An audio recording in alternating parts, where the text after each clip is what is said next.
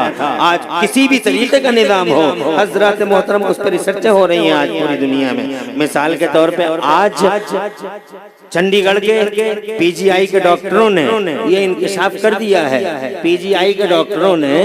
چنڈی گڑھ میں یہ انکشاف اور یہ ریسرچ، میرے پاس اخبار کی کٹنگ موجود ہے، اگر کوئی دیکھنا چاہے تو دیکھ بھی سکتا ہے۔ وہ کہتے ہیں جناب کہ کینسر ان لوگوں کو ہوتا ہے جو کھڑے ہو کے کھانا کھاتے ہیں، کھڑے ہو کے جو لوگ کھانا کھاتے ہیں انہیں کینسر ہو جاتا ہے، انہیں کینسر ہو جاتا ہے۔ آج جناب والا دیکھیں آپ 1400 سال پہلے، خدا کی قسم 1500 سال پہلے دنیا کھڑے ہو کے کھانا کھاتی تھی، جو 1500 سال پہلے کھڑے ہو کے پانی پیا جاتا تھا۔ یہ میرا نبی ہے جس نے جناب والا کھڑے ہو کے کھانے والوں کو، کھڑے ہو کے کھانے والوں کے بیچ میں مصطفیٰ نے بیٹھ کے کھانے کا چلن عام کیا۔ حضرت سعد بن ابی وقاص جیسا مرد مجاہد، سر خیل کارواں مجاہدین، حضرت محترم جب ایران پر انہوں نے اسلام کا جھنڈا لہرایا تھا، حضرت خالد بن ولید کے بعد سیدنا عمر بن خطاب نے حضرت سعد بن ابی وقاص کو وہاں بھیجا، ایران پہ اسلام کا جھنڈا لہرا دیا گیا۔ ایران کے چودھری ہار گئے، ایران کے سورما ہار گئے، ایران کے 36 مارخاں ہار گئے، اور سعد بن ابی وقاص نے ایران پہ اسلام کا جھنڈا لہرا دیا۔ پہلی بار ان مفتوحہ چودھریوں، سورماؤں، 36 مارخانوں کے سامنے حضرت سعد بن ابی وقاص نے بیٹھ کے کھانا کھایا، بڑے اطمینان سے بیٹھ کے کھانا کھایا، بیٹھ کے پانی پیا، تو ایران کے چودھری سورما آپس میں کھانا پھوسی کر رہے تھے اور یہ کہہ رہے تھے ارے یہ کیا راج کرے گا ہم پہ، جسے ایران کا کلچر نہیں معلوم، ایران کی سبھیتا نہیں معلوم، ایران کی تہذیب نہیں معلوم، پورا ایران کھڑے ہو کے کھانا کھاتا ہے، یہ بیٹھ کے کھانا کھاتا ہے، پورا ایران کھڑے ہو کے پانی پیتا ہے، یہ بیٹھ کے پانی پیتا ہے، یہ کیا راج کرے گا ہم پہ۔ حضرت محترم سعد بن ابی وقاص کے پیروں میں اتنا درد تھا کہ وہ کھڑے نہیں ہو پاتے، مگر جب انہوں نے یہ جملہ سنا فرتے قدم میں کھڑے ہو گئے، اور کھڑے ہو کے سیدنا سعد بن ابی وقاص نے اللہ کی قسم ان مفتوحہ چودھریوں کو خطاب کرتے ہوئے ارشاد فرمایا، او ایران کے چودھریوں، تمہاری کھانا پھوسی میرے کانوں میں آ چکی ہے، تم یہ کہہ رہے ہو کہ یہ ہم پہ کیا راج کریں گے جنہیں ایران کا کلچر نہیں معلوم، ایران کا اتہاس نہیں معلوم، ایران کی سبھیتا نہیں معلوم، ایران میں کھانے پینے کے طور طریقے نہیں معلوم، یہ کیا راج کریں گے۔ سنو ایران کے چودھریوں، ہم ایران میں ایران والوں کا کلچر لینے نہیں آئے، بلکہ سارے ایران کو اپنے محمد رسول اللہ کا کلچر دینے آئے ہیں، آمنہ کے لال کا کلچر دینے آئے ہیں، محمد رسول اللہ کا کلچر دینے آئے ہیں۔ یہ مسلمان کی شان ہے، مسلمان غیروں کا کلچر قبول نہیں کرتا بلکہ غیروں کو محمد رسول اللہ کا کلچر دیا کرتا ہے، مگر آج کے مسلمان کا حال بڑا خراب ہے۔ حضرات محترم غیر تو بلکہ ہمارے شاعر اسلامیہ کے مان سمان میں 2 قدم آگے بھی چل رہے ہیں، اور ہمارے مسلمانوں نے تو حال اللہ کی پناہ اتنا ابتر کر رکھا ہے، اتنا ابتر کر رکھا ہے۔ مثال کے طور پہ گاندھی جی کہتے ہیں I learned from Hussein how to achieve victory while being oppressed۔ Gandhi جی کہتے ہیں میں نے امام حسین سے یہ سیکھا ہے کہ مظلوم ہو کر بھی جنگ جیتی جا سکتی ہے، مگر آپ نے امام حسین سے کیا سیکھا ہے؟ ایک بات بتائیے کہ آپ نے امام حسین سے یہ سیکھا ہے۔ حضرات محترم آج ہماری مسجدوں کے اندر اذانیں ہوتی ہیں، ادھر اذان ہو رہی ہے، ادھر جوان گپوں شپوں میں لگا ہوا ہے، بوڑھا کھیل کود میں لگا ہوا ہے، چھوٹا سا بچہ جناب والا وہ شور شرابے میں لگا ہوا ہے، گھر کی عورت ٹی وی چل رہا ہے، گھر کے اندر اذان ہو رہی ہے مسجد میناروں سے، تو گھر کی عورت اپنے بچوں سے کہتی ہے بیٹے آواز سلو کر دے، سین بند مت کرنا، سین بہت اچھا آ رہا ہے، آواز بند کا آواز کم کر دے، سین بند مت کرنا، سین بند مت کرنا۔ یہ مسلمان کی عورت ہے جناب والا جو اذان سننے سے زیادہ دلچسپی سین دیکھنے میں رکھتی ہے، یہ ٹی وی کا سین ہے جناب والا، ایسا سین چلے گا اس عورت کا قبر میں کہ کلیجے ہل جائیں گے، کلیجے ہل جائیں گے۔ حضرات محترم یہ تم ہو جو اذان کو مان سمان نہ دے سکے، یہ تم ہو جو نماز کو مان سمان نہ دے سکے، یہ تم ہو جو شاعر اسلامیہ کو جناب والا وہ ریسپیکٹ نہ دے سکے جو ریسپیکٹ دینا چاہیے تھا۔ مصطفیٰ کی سنتوں کا خون کرتے رہے، مصطفیٰ کی سنتوں کا قتل عام ہوتا رہا تمہارے سماج میں، اور چوراہوں پہ آنسو بہاتے رہے کہ ہم ٹوٹ گئے، مر گئے، لٹ گئے، تباہ و تاراج ہو گئے، ارے کلہاڑے لے کے پیروں میں مارتے ہو، پھر شکوہ کیسا ہے؟ اور خدا کی قسم مصطفیٰ کی سنتوں کا جنازہ سجا کے اللہ کے جلال کو پکارتے ہو تو پھر شکایتیں کہتی ہیں خدا کی عزت کی قسم تمہارے احوال جس طرح کے ہیں، مر جاتے، لٹ جاتے، بکھر جاتے، دھجیاں بکھر جاتی تمہاری، ایک زندہ نہ رہتا تم میں سے۔ اللہ طاقت والے کو نہیں جانتے ہو، اللہ طاقت والا وہ ہے جس نے جناب سونامی کی لہریں لا کر خدا کی قسم 56 سیکنڈ میں انڈونیشیا کے ساحل پر 10 لاکھ لوگوں کو ایڑیاں رگڑنے پہ مجبور کر ڈالا۔ یہ خدا ہے، شان والا اللہ ہے۔ حضرات محترم یہ اللہ ہے۔ حضرات روز بروز ادھر نیپال میں زلزلے آتے ہیں اور مرغداباد تک ہی جاتا ہے، بریلی تک ہی جاتا ہے۔ یہ چھوٹے چھوٹے زلزلے اور جھٹکے جناب والا سنکیت ہے اس بات کا کہ جو اللہ چھوٹے چھوٹے زلزلے لاتا ہے، خدا کی قسم ایک دن وہی اللہ اتنا بڑا زلزلہ اٹھائے گا دنیا کے پردے پہ کہ نہ زمین بچے گی نہ آسمان بچے گا۔ اور جناب والا روزانہ اللہ کی یہ نشانیاں بار بار سنکیت دیتی ہیں۔ ابے تم اتنی ترقی جو اپنے قوم میں اتنی ترقی سمجھتے ہو کہ تم سیٹلائٹ میں جا کے بیٹھ گئے، تم چاند پہ جا کے بیٹھ گئے، تم نے سمندروں میں روڈ بنا ڈالے، تم نے پلین اڑا ڈالے، تم نے زمین اور آسمانوں کے کناروں کو کراس کر ڈالا، تم نے جناب 20-50 منزلہ عمارتیں کھڑی کر لی، تم نے برج خلیفہ کھڑا کر لیا، تم نے جناب والا بہت ترقی کر لی، بہت ترقی کر لی، مگر پھر بھی اللہ بار بار ان زلزلوں سے یہ سنکیت دیتا ہے کہ ترقی جسے تم ترقی کہتے ہو، اللہ کے سامنے اس ترقی کے باوجود بے بس کھڑے ہوئے ہو، بے بس ہو، اور تمہاری کوئی مشین اللہ کی قدرت کے سامنے نہیں کر سکتی ہے، تمہارا علم اللہ کے علم کا جناب والا متوازی نہیں ہو سکتا ہے۔ حضرات محترم میں یہ کہنا چاہتا ہوں، میرے پاس ٹائم زیادہ نہیں ہے مگر میں یہ کہنا چاہتا ہوں، شان والا اللہ ہے، طاقت والا اللہ ہے، سیکنڈوں میں بنیادوں کو ہلا دیتا ہے، سیکنڈوں میں عمارتوں کو ختم کر دیتا ہے، سیکنڈوں میں جناب والا نیپالوں کو، لاتوروں کو، عثمان آباد جیسے شہروں کو سیکنڈوں میں جناب والا تہو پارا کر دیتا ہے۔ یہ اللہ ہے حضرات محترم، شان والا اللہ، جس اللہ نے ہم سے پہلے نہ جانے کتنی قوموں کو مار ڈالا، قوم ایکا کو اللہ نے تباہ کر دیا، قوم مدین تباہ ہو گئی، دھجیاں بکھر گئی قوموں کی، ایک نہ بچا، نیست و نابود کر دیے گئے، حضرات نیست و نابود کر دیے گئے، اور قوم لوط کی بستیوں کو تو میرے اللہ نے، میرے اللہ کے حکم سے جبرائیل نے پوری بستی کو حضرات محترم اٹھایا، آسمان پہ لے گئے اور آسمان سے لے جا کے پوری بستی کو پلٹ ڈالا اور پٹخ دیا، ایک نہ بچا۔ قوم مدین تباہ ہوئی، قوم عاد تباہ ہوئی، قوم سمود برباد ہو گئی، سارے کے سارے تباہ ہو گئے۔ اور اللہ نے ارشاد فرمایا قرآن شریف میں جگہ جگہ، وَكَمْ مِنْ قَرْيَةٍ أَهْلَكْنَاهَا فَجَاءَ بَأْسُنَا بَيَاتًا وَهُمْ قَائِلُونَ، اور کتنی بستیوں کو ہم نے تباہ و برباد کر ڈالا، لوگ سو رہے تھے، ہمارا حکم آیا، بستیاں ختم ہو گئی، جزیرے منتشر ہو گئے، دھجیاں بکھر گئی، کوئی نہ بچ سکا۔ حضرات محترم میں پوچھنا چاہتا ہوں کیوں نہ بچے وہ لوگ، تباہ کیوں ہو گئے وہ لوگ؟ حضرات اس لیے تباہ ہو گئے وہ مکھیہ بندو یہ تھا، مکھیہ کارن یہ تھا، مکھیہ کارن یہ تھا کہ وہ جناب وہ قومیں اللہ کی نافرمان قومیں تھی، اللہ کے نافرمان تھے، وہ ناہنجار تھے، وہ بدتمیز تھے، وہ گستاخ تھے، وہ آوارہ تھے، وہ آوارہ خیال تھے، وہ بدمعاش تھے، وہ اللہ کے نافرمان اور نبیوں کے نافرمان تھے۔ خدا کی قسم اللہ کو چلا لایا اور خدا کی قسم ایک ہی جھٹکے میں چند ہی سیکنڈوں میں پوری کی پوری بستی صفحہ بستی سے اڑا دی گئی، اور جناب اس کی نیند ہمیشہ کے لیے اس کی نیموں کو تباہ برباد کر دیا گیا، نہ نام بچا نہ نشان بچا۔ حضرات کیا وہ نافرمانیاں ہمارے بیچ میں نہیں ہیں؟ میں آپ سے جاننا چاہتا ہوں کہ وہ نافرمانیوں کی بنیاد پہ تباہ کر دیے گئے، کیا وہ نافرمانیاں ہمارے بیچ میں نہیں ہیں؟ اور جناب والا وہ نافرمانیاں ذرا تصور تو کرو، تصویر تو کھینچو اس سماج کی، اس ذرا تصویر تو کھینچو اس سماج کی، کیا وہ جناب والا نافرمانیاں نہیں ہیں ہمارے بیچ میں؟ کیا ہم نمازیں پڑھتے ہیں؟ جناب والا کتنے لوگ ہیں جو نمازیں پڑھتے ہیں؟ کتنے لوگ ہیں جو مسجدوں کو آباد کرتے ہیں؟ کتنے لوگ ہیں جو روزے رکھتے ہیں؟ اور کتنے لوگ ہیں جو جناب والا روزے کی طہارت اور روزے کی طہارت کا خون کرتے ہیں؟ کتنے لوگ ہیں جناب والا جو شاعر اسلامیہ اور حرمت اسلامیہ کی مذاق اڑاتے ہیں؟ کتنے لوگ ہیں جو قرآن شریف پڑھتے ہیں؟ اور کتنے لوگ ہیں جن کے گھروں میں 6 مہینے تک قرآن جزدانوں میں رکھا رہ جاتا ہے، گرد و غبار چڑھ جاتا ہے، 2 کوڑی چوری کے فرشوں پہ روزانہ پونچھے مارے جاتے ہیں اور 6 مہینے سے جزدان کے اندر قرآن رکھا ہوا ہے،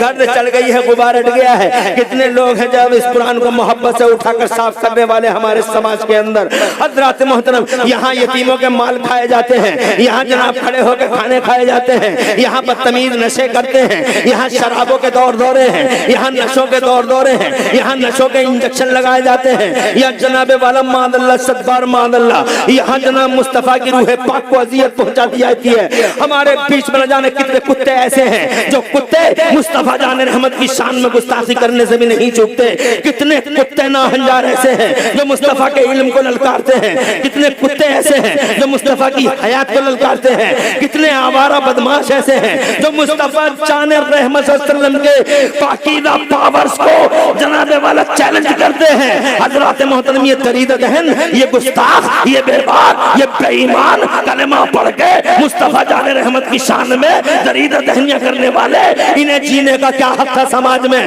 ارے جناب ایک گرگٹ جو ابراہیم خلیل اللہ کی شان کا باغی تھا، ایک گرگٹ جانور جس کے پاس عقل نہیں ہے، اسے جناب والا چینے کا حق نہیں ہے۔ has lost the right of life، زندگی کا حق ہو چکا ہے گرگٹ۔ اسی لیے ہمارے سماج میں آج تک چھوٹے چھوٹے بچے گرگٹ کو مارتے ہیں، گرگٹ کو مارتے ہیں۔ اور ہمارے مراد آباد میں پتہ نہیں ادھر کیا پوزیشن ہے بہرائچ کی طرف، مگر ہمارے مراد آباد میں آج تک یہ بات مشہور ہے کہ جو ایک گرگٹ کو مار دے گا اس کا ایک پری خون بڑھ جائے گا، جو ایک گرگٹ کو مار دے گا اس کا ایک پری خون بڑھ جائے گا۔ حضرات محترم، شیر اتنا بڑا جانور ہے مگر کوئی نہیں کہتا کہ اس کو مار دینے سے ایک پری خون بڑھ جائے گا۔ جناب والا سانپ اتنا کوبرا، اتنا ڈینجر جانور ہے کہ جناب والا اتنا ڈینجر کہ ڈس لے تو پانی تک نہ مانگے، جناب والا پانی تک نہ مانگے ڈسا ہوا، مگر پھر بھی کوئی نہیں کہتا کہ جناب کوبرے کو مارو گے تو ایک پری خون بڑھ جائے گا۔ بڑے سے بڑے درندے کو مارنے سے ایک پری خون بڑھنے کا چلن،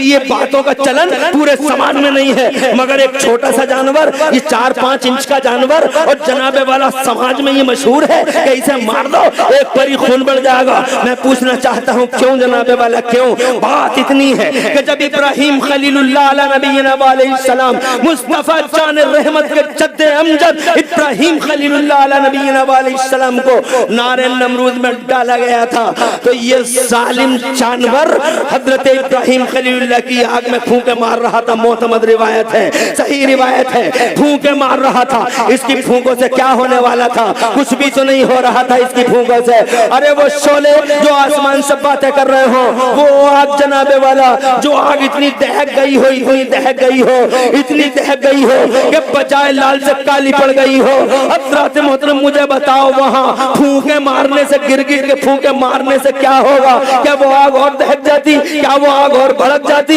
نہیں حضرات، نہیں حضرات، نہیں۔ گرگٹ کے پھونکے مارنے سے کچھ بھی نہیں ہو رہا تھا، مگر گرگٹ ایک جانور